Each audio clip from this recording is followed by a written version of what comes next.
கர்த்தருடைய நாமத்துக்கு ஸ்தோத்திரம் உண்டாவதாக. நீதிமொழிகள் 10ஆம் அதிகாரத்திலே 19ஆம் வசனத்தில் சொல்லப்பட்டிருக்கிறது, சொற்களின் மிகுதியினால் பாவம் இல்லாமல் போகாது, அது பாவமாகும். அதிகமாய் பேசி பேசி கட்டுக்கதை பேசுவார்கள். வீணான பேச்சு, தேவையில்லாத பேச்சு, கிண்டலான பேச்சு, இங்கே இருக்கிறது அங்கேயும் போய் சொல்வார்கள், அங்கே இருக்கிறது இங்கே சொல்வது, பிறகு சண்டையில் போய்தான் முடியும். அதனால்தான் சொற்களின் மிகுதினால் பாவமாகும் என்று சொல்லப்பட்டிருக்கிறது. தன் உதடுகளை அடக்கிறவனோ புத்திமான். நீதிமானுடைய நாவு சுத்த வெள்ளி, ஏனென்றால் நீதிமானுடைய உதடுகள் பிரியமானவைகளை பேச அறியும்.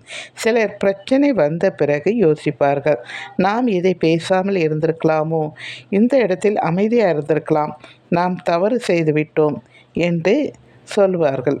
இதற்கு தான் யாக்கோபு புஸ்தகத்திலே 3ஆம் அதிகாரத்திலே 4 பார்த்தீங்களே என்றால், கப்பலைகளை பாருங்கள், அவைகள் மகா பெரியவைகளாக இருந்தாலும் கடுங்காற்றுகளால் அடிக்கப்பட்டாலும் அவைகளை நடத்துகிறவன் போகும்படி யோசிக்கும் இடம் எதுவோ அவ்விடத்துக்கு நேராக மிகவும் சிறிதான சுக்கான ஆலை திருப்பப்படும்.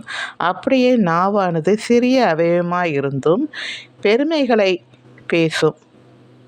பாருங்கள், சிறிய நெருப்பு எவ்வளோ பெரிய காட்டை கொளுத்து விடுகிறது. நாவும் நெருப்பு தான்.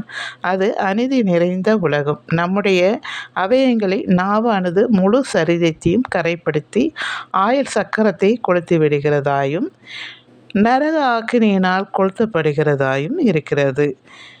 அது அடங்காத பொல்லாங்கு உள்ளது, சாவுக்கு ஏதுவான விஷம் நிறைந்ததுமாயிருக்கிறது.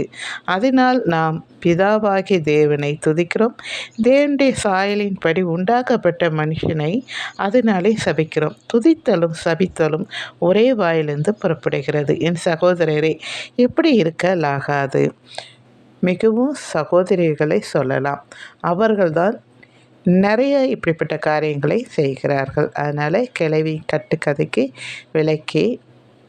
விலகுங்கள் என்றும் சொல்லப்பட்டிருக்கிறது. எனக்கு அன்பானவர்களை, தன்னுடைய உதடுகளை நாம் எதை பேசணும் எதை பேசக்கூடாது என்பதை அறிந்து அதன்படி பேசுங்க. சரிங்களா? தேங்க்யூ.